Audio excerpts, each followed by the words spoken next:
All right, we are here in the LA Times Comic-Con studio with the cast of Riverdale. Welcome back. Hello. Hey. This is a big return to Comic-Con for you guys. Last year, you guys brought your show to the Comic-Con audience for the first time, but people hadn't had a chance to watch it and become deeply, deeply obsessed with it. How does it feel how is it different this year? Entirely different. It's validating. It makes me feel good. How are the questions that you're getting when people find you on the street different? People find us on the They don't really ask questions. It's just, can I take a picture with you? Yeah. This girl the other day was like, "How do you like it? Your show?" I was like, Good. I mean, I think it's pretty good. I just thought it was a strange. The best interaction that I've heard is Cole's. My recent favorite was this guy on the street was like, Jughead! I was like, hey, man. Oh, dude, let me tell you. You're a lucky guy. You get to kiss Beth. And I was like, Betty? He was like, yeah, Betty, lucky guy. Pretty like, lucky. okay. Pretty lucky. All right. In the last year, certain things have really taken off of the show. One thing I think you can say Bughead and everybody immediately knows exactly what you're talking about. What are some other character combination, romantic combination things that you would like to see? Cheryl with anyone? Yes, Cheryl needs a partner. Yes. Yeah. Just a person, anybody, just person, Anyone. friend, family, Dog. dog, just a thing. Cat. Nana Rose and Pop Tate. I mean, we've been kind of teasing a little bit of Josie and Reggie, which I'm excited to see if that happens because that'd be a whole lot of fun personality in one little. Let's see if we can take it. Pop. Yeah, I'm excited to see that. Pop Nana Pop. 2017. Pop Blossom. Pop and Nana. Surely somebody is shipping that somewhere right now. You know it. That's me. Nana Tate. I write the fan fiction for that. And we have to ask. People have been asking, I think, from the beginning, if and when we will see some supernatural elements in there. I know that you probably have been practicing your poker faces. Well, No, we our don't. show doesn't We don't have, need to practice a poker I face. don't want it. That's Episode my 7. face. No. There we go. Just kidding. 100% Sure a at all. lie. I mean, I have no idea. zombies. No. There is That's a not very happening. mythical element to our show that almost makes it feel like supernaturalism is possible. And I think it is possible, but right now it's just kind of fun to have this very thriller aspect of Yeah, whoa. I think we already pushed the bounds of what happens in a small town without needing supernatural elements. I also think when it goes there, it doesn't really come back. That's the point of I think it'll break the world a little bit, and we have to ask ourselves, and the creative staff has to ask itself, if they ever do choose to include a supernatural element, how do they do it without destroying the universe that's already been built? Yeah, and I don't think we're Or ready are for they that yet. willing We're to just- commit to we're it? still working on that. Yeah. Maybe they'll bring in Yeah. a magician. Yeah. Yeah. Yeah. Like, Or perhaps a witch. oh, I've heard of that. Yeah. Yeah. These are our poker faces. There we go. Okay, here's a question maybe you can't answer. What's up with the hot dog? Oh, hot dog. Yeah. Hot dog. Yeah, hot Tell me dog. about hot dog. Oh, I'll tell you about hot dog. I fought for a good hot dog. We got a good hot dog at the end of season 1. A hot dog. This is a spoiler.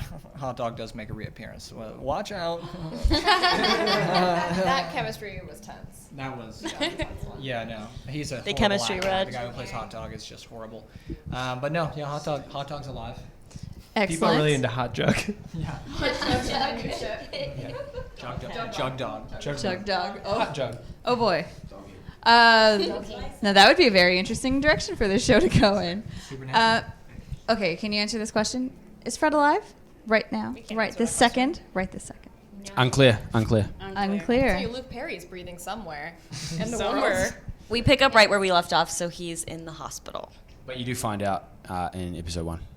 The outcome. What his fate is. We're all going to study your faces right now for clues as to his fate. Okay. So one of the great things that I enjoyed seeing was the darkness that some of these characters that we know completely differently from the comics get to explore over the course of the first season. And we have some amazing moments like Dark Betty, as I call her. Yes. Cheryl is already dark, So so, many you know. moments. Born dark with the demons. Born dark. Who among you, your characters, would you like to see go even darker? And which character should everybody be most worried about? Archie. Kevin. Most worried about Archie. Archie. I think Kevin, I want to see him go darker. Definitely, And Archie, we should be worried about. Yeah, agreed. I think I agree. I agree. Why so? I Why agree. is that? I agree. I've been wanting Archie to go a bit darker as well, just because I think it's just interesting, and I think as an actor, I want to be challenged in that way. And when I first read that first episode of season 2, it was finally what I kind of needed, and it's challenging, and I was anxious, and but yeah, it's a great opportunity. I would like you all to maybe take us through where we can expect your characters individually to be. Because that's a great thing about the show. It's so rich. Everybody has so much to explore. Mm-hmm. So where should we expect to see you all at the start of season 2? In sad places. Yeah. Yeah. Yeah, it's not a lot of bright happiness going on in Riverdale. Yeah, until you get to Pops and you drink a milkshake and just...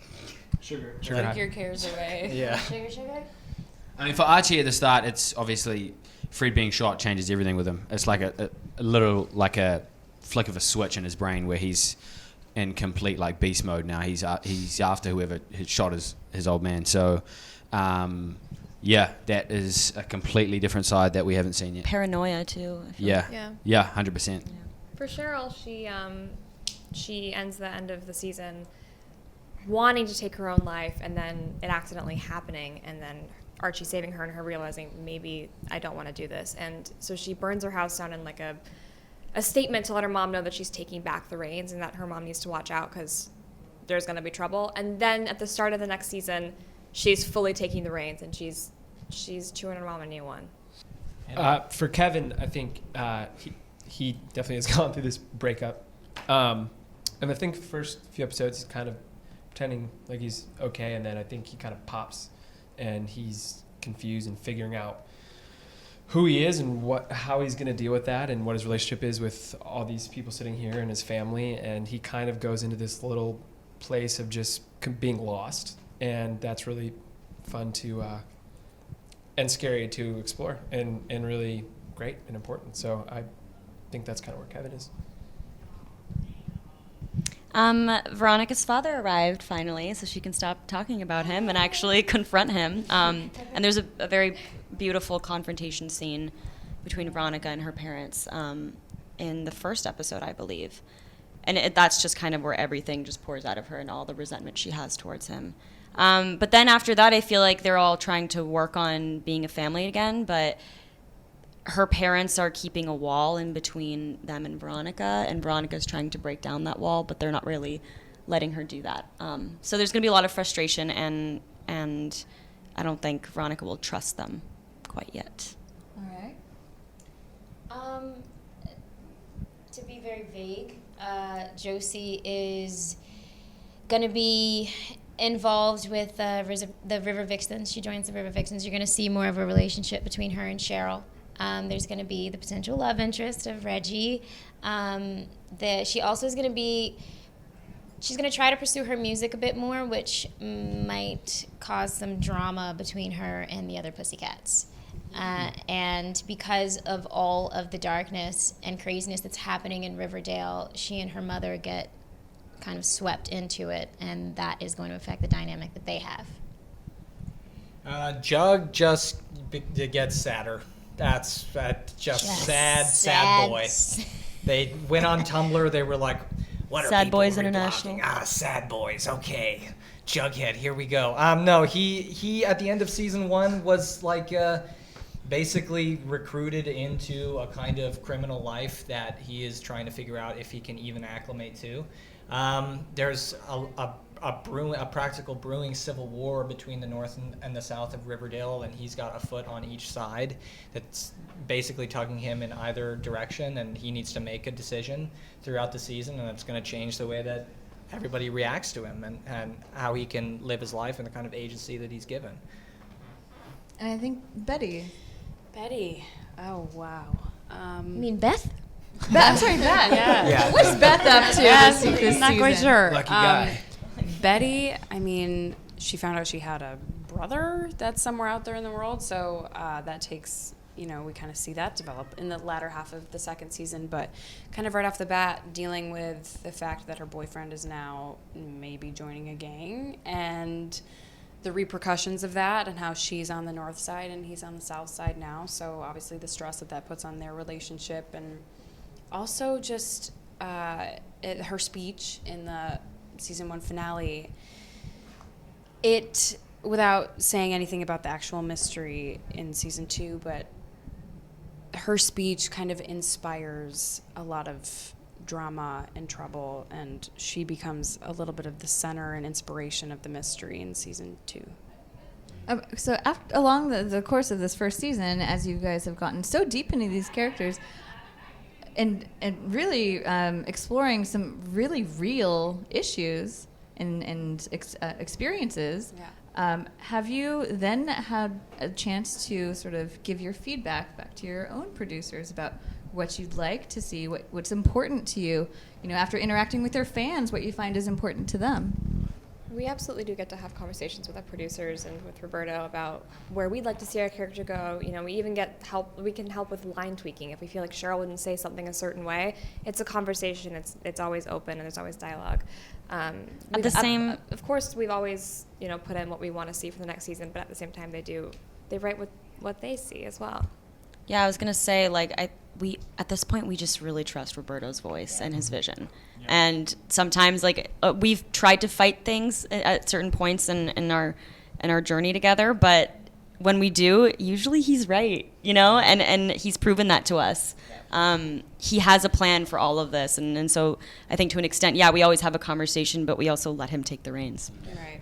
I think that Roberto and the writers and producers do a great job, which is something tricky about this show is when it does have a huge fandom, is keeping the writing its own thing and allowing that to come along with the show. And they do a wonderful job about being like, we're gonna write a story and allow these amazing people who have decided to jump on the journey come follow it. But that's the writing is theirs, and that's different. It's if something's trending on Twitter, that doesn't mean it's gonna change the writing of the show at all. We're not going to see zombies tomorrow. No. And actually, it's been interesting because fanaticism has changed with social media in a huge way, where oftentimes audiences can feel like they have a voice to bully the creative staff into a certain kind of narrative direction.